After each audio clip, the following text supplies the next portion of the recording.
अस्सलाम वालेकुम दोस्तों, क्या हाल है? ठीक हो? खैरियत है? तबीयत ठीक है? बिल्कुल फिट हो? खैरियत है?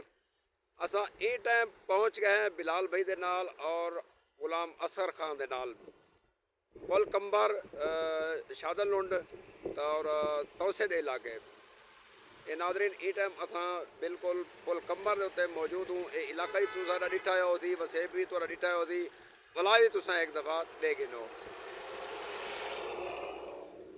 ये पुल कंबर सामने दे गिनो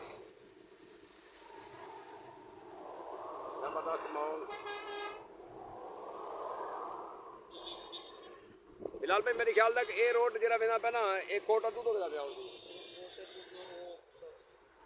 ये रोड सीधा कोट अदू तो वेंदा पे ये इधे जरा रोड वेंदा पे ये वेंदा पे तौसे दो ये सामने बोर्ड भी लगा खड़ा होसी तौसे दा मेरे ख्याल तक तौसे दा बोर्ड लगा खड़े। बहुत शुक्रिया, थैंक यू वेरी मच दोस्तों। चलो भाई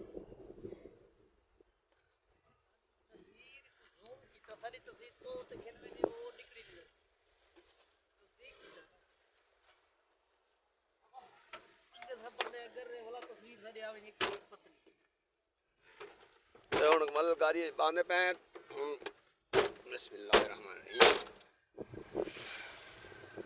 चलते पे हैं डीजे खान की तरफों। बिलाल भाई डीजे खान है असगर पे बैग हैं असर बाबा बैठे बैठे